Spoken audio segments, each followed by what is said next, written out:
I tried all the different emails and everything I was putting in. You know, this is what pisses you off about computers as well. They always want you to make passwords, and it's got to be certain names and numbers, or you can't do this and you can't do that. It's ridiculous, the amount of rules and regulations. So I couldn't sign in my old account, which I just literally opened. So I had to open up another one. It's the one I'm using now. It's just called Steve Hiking Hack F8K, something stuff like that. And that's the one I'm putting these videos up on at the moment. He's scratching again, look. When I was talking to the woman back there that's had a dog out, when I was asking her about the track back there, her little spaniel, some dogs do it, they sniff at the ground and they get a scent of something into the soil, so they scratch like hell, or they bite the tufts of grass so they can get closer to the scent in the ground, and they're scratching, biting, try and get, like, make holes in the bloody grass to get to the scent. Well, that's what her spaniel was doing when I was standing talking to her. It's either that or they eat their sheep shit and everything. Oh, terrible. I wouldn't let the dog kiss me after eating sheep shit.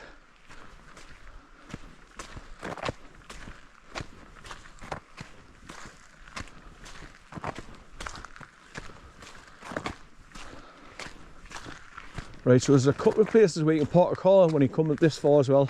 So you pass the car parks, there's one there where the dog is there now. I can turn around and park my car there and pipe my car back in this direction and set up my time lapse, which I've done in the past.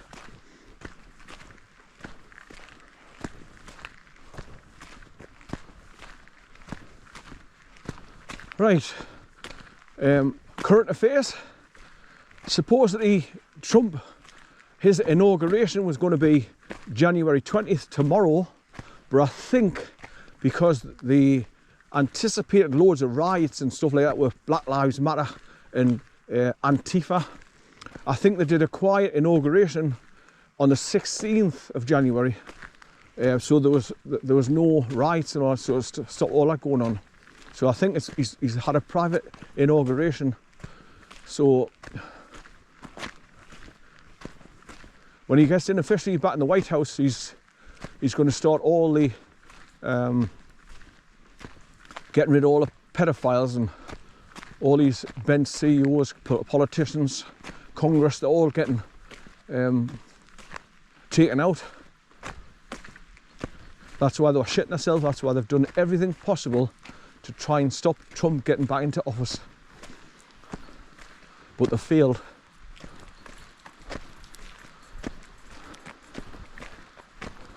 So like I say, the globalist elite are desperate now that they've got no money, so they've got no, when they lose money you lose power, and if you lose the power you lose control, and that's what they're terrified, because they're just so used to living the way they do, all multi-billionaires, and just manipulate every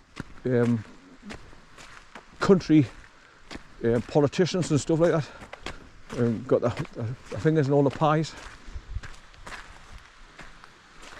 So as you can see, I'm still following the burn.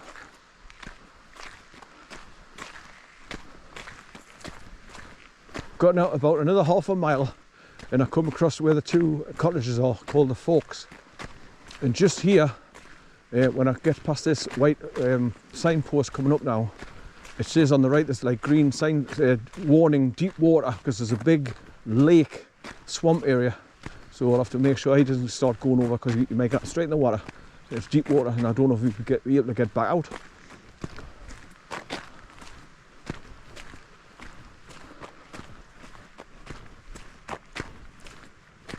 But I've come this way as an alternative to where I normally go by the cottage, and I take him down and let him go into the grounds, and he's got tons of room to get right next to the water, eat and show a burn and go for a drink and plodge. But this is going to be just as good. Come on, son. No, no, no. Come here. Come here. Come on. Here. No. Come on. Good boy. Come on, up. Good boy. It's just here on the right somewhere. I think it's around the next bend. There's just a big, massive area of water. really, really deep. That swamp there, look. He's walking through all the wet grass. Good boy, son, good boy. See, he does as he's told to a certain degree. He's getting his thing with the puddle. Good boy, son, good boy.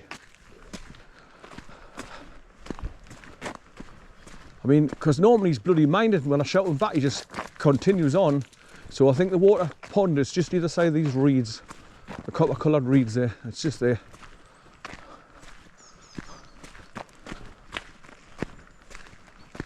And there's a big swamp area just here as well.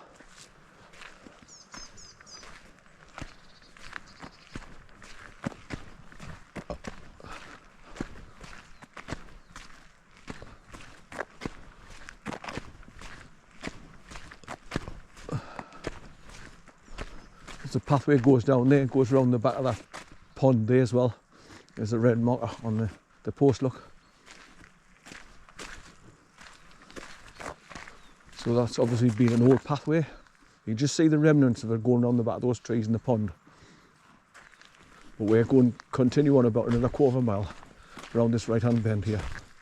Right, come here, I want to keep an eye on you for this water. Come here, come here, come here, hey, come here, come here. Good boy, yeah. Good boy. Right, you stick next to your grandma. Good boy, son. Good boy. Good lad, son. Right, try and keep him on this side. Good boy, son. Yeah, when you just get around this corner, there's like green wooden signs with white paint in it, warning deep water. Now you can just see the barriers up ahead, where they close them off to stop traffic getting through. But I think it's open because obviously that's how I was allowed to, you know, that's how I got to drive through here to get back to the main road, coming this way instead of having to go right around the diversion signs again to get back out.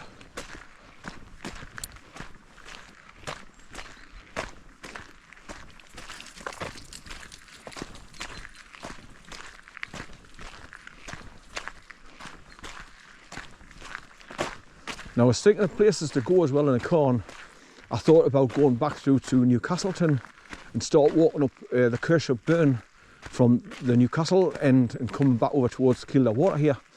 But when you get to the far end, you've got to drop down a big steep 3 triple S bends to get down to the bottom. Now if the snow and ice is still on the road as well, I might have trouble getting back up the steep bank.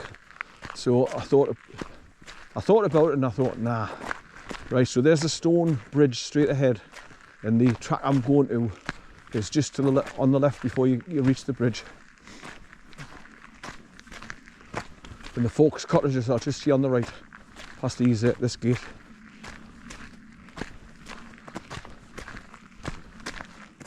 And where's them deep water? Oh, the deep water's over there, past it now. So the green sign's just here, so in the trees. It's on a 3-foot post, and like I say, it's green and it's got painted white in it, warning deep water.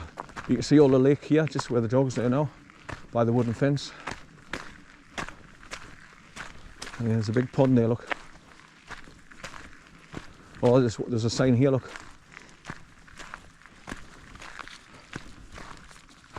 You know, take care, deep water. So that swampy area is deep water. It's probably about 3 to 4 foot deep. And you can see the old pathway that's going through there past those trees to get past the lake.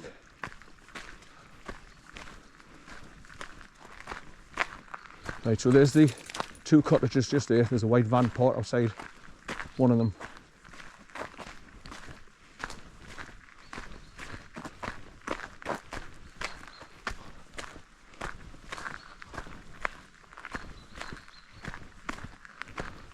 Well, last night, the night before, I had trouble with the electrics going off in the house as well, so I normally go to bed around about midnight, so I'll be watching TV, blah, blah, blah, blah, and I'll be watching the clock, and it gets closer to midnight. I thought, right, I'll turn off now, and it was 2 minutes to midnight, and all of a sudden, boom, all the electrics went off in my house. I was like, what the hell? So I naturally found my torch, went into the kitchen, into the gas cupboard where the main breaker switches are, and I see one switch down, so I flicked that up and I temporarily got my electrics back on again. So I set the clock on my cooker and my fridge freezer switched back on and that. The downstairs sockets were working. The lights didn't go off, just every socket in my kitchen. So after I flicked the switch, I got so much of it back on. And then I went to bed. Then I got up at 7 o'clock the next morning. Something woke us up, and it must have been that, because obviously everything had tripped again in the house.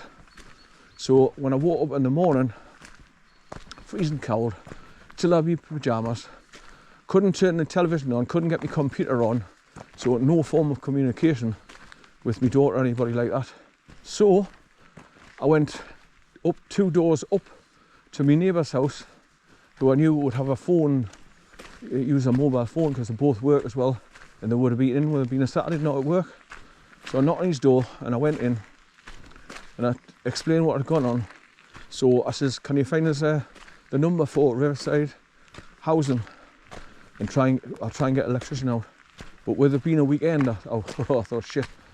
But anyway, he got through to the number, and I spoke to the lady and told her my problems in the house and the address and all that. And they ask every time you're on the phone, what's your date of birth, what's your name, you know, blah blah blah. They want everything, a bit of information they want about you.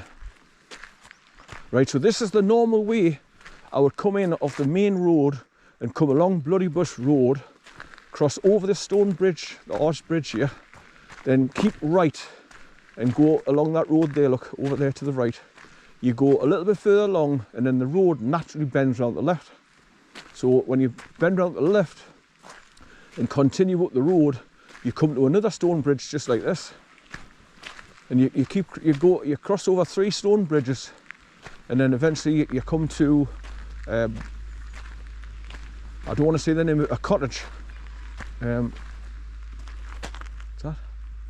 Oh, it's the cockerels and the chickens. Hello, son. Come on. Chickens in the pen there. Come on, son. Oh, wait. Come on. Hey. Come on. Here. Come on. Come on.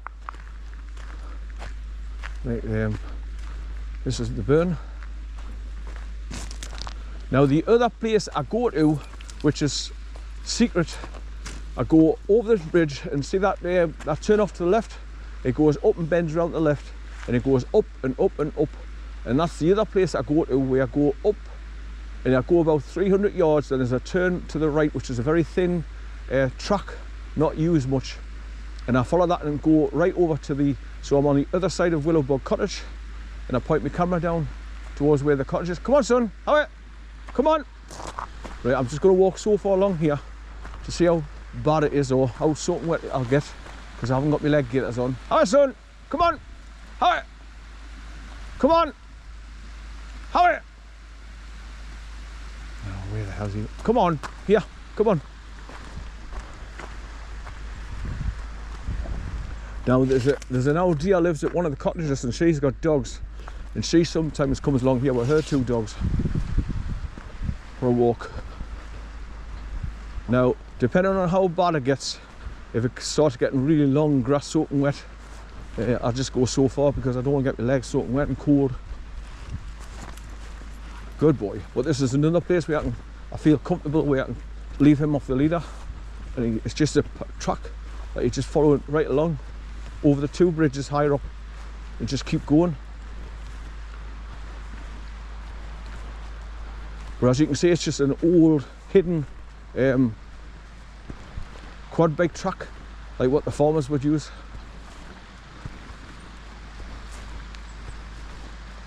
And you just follow this right the way along, and it takes you to GEORDIES Campsite. Are you enjoying yourself, son? Come on in, here, away, come on, away, come on, away, come on.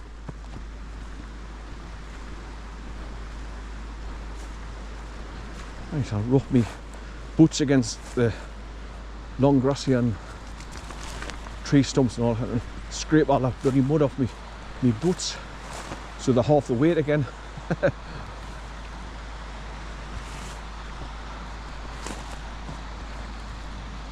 That's better. That's the right boot done.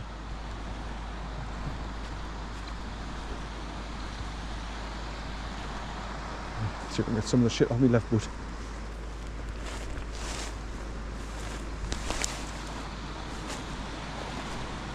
It's a little bit better.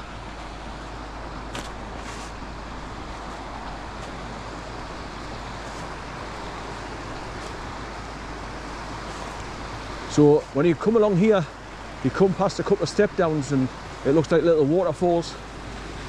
Just around the corner here, further on. But it's a nice little spot to bring your dog for a walk.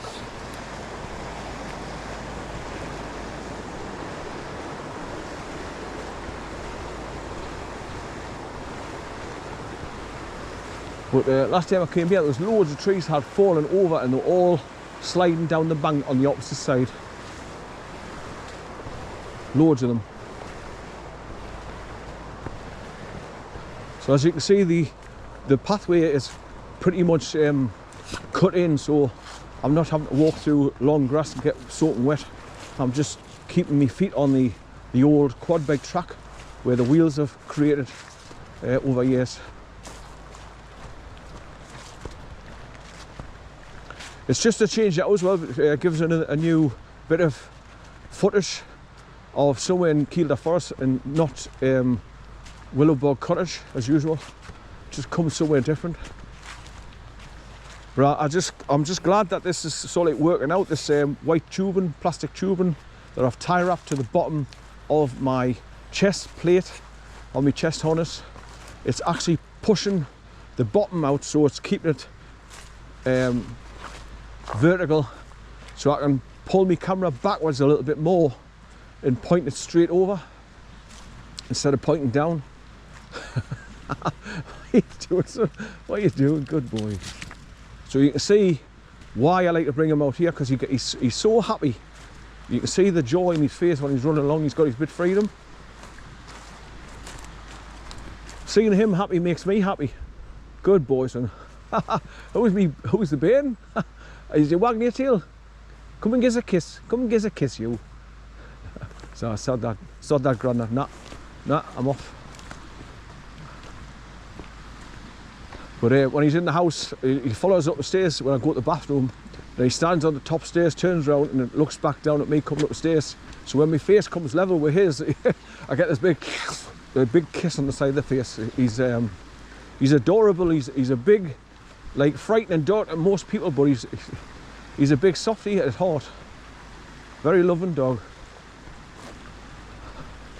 And I just watched a short video on Facebook yesterday about a dog trainer, and he's got his dog sitting on a double bench seat, and he says, right, I'm just making a short video to let all you dog owners with children not to let your children do this to your dog. And he goes to put his arms around the dog's neck and pulls their face in close, and he says, this is not what you want your children to do with your dog, because obviously dogs don't like it, this close up quarters and getting the arms around them. They feel like they're getting trapped and they panic a bit, and this is why dogs sometimes bite children and parents wonder why.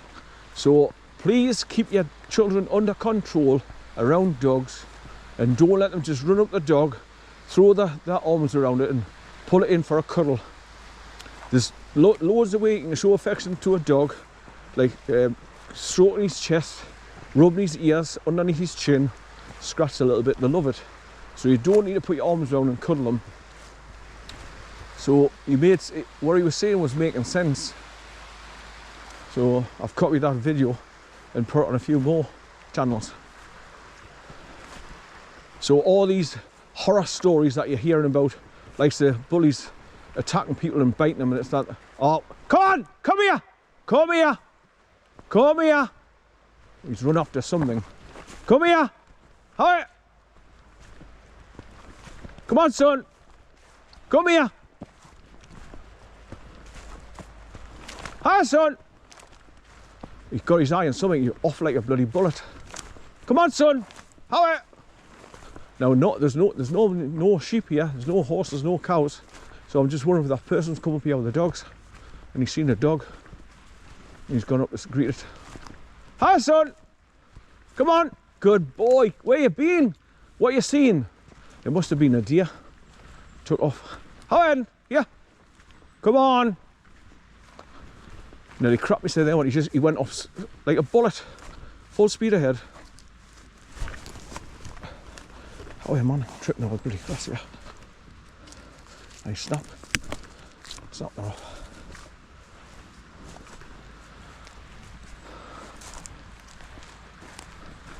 He's gone across there at the moment. He's running up the hill. Come on, hey, come on, here, here, come on, Harrison, come on back down here, come on. We can see you. Come on. Hey. Come on. Down here. Come on. Hey. He's just up there somewhere. Come on. Hi, son.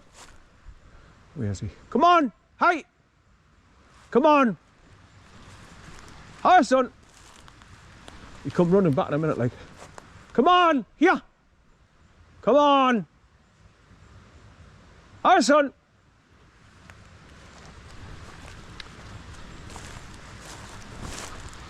Right. Here he comes. I thought I heard the heavy breathing coming up behind us. But this is great, this is what's tiring him out. Right, here's these little rapids.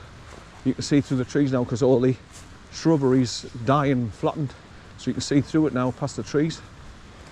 There's quite a few drop downs and falls going around this corner towards where the two bridges are. There's an old traffic bridge what the farmers went across on that tractors and stuff, but there's also the very skinny like horse and cart type bridge. They call it the pack horse bridge. It's got like a horseshoe on a plaque just at the side of it. There's a burn coming down there on the left.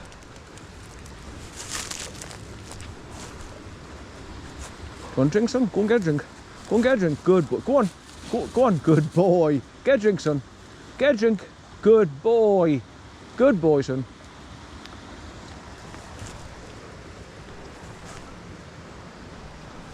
I think I can see the signs just at the bridge. About 150 yards up now. 200 yards. Right, come on, in. Come on. Good boy.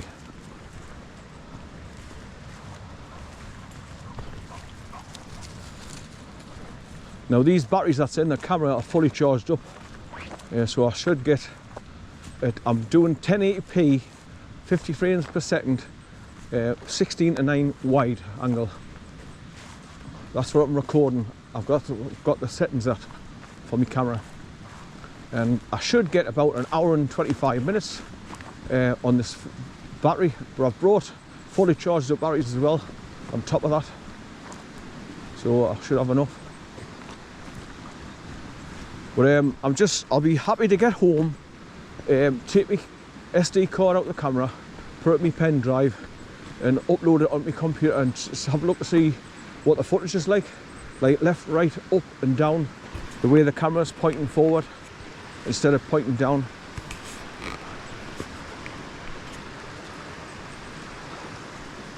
Danger, what the hell is this?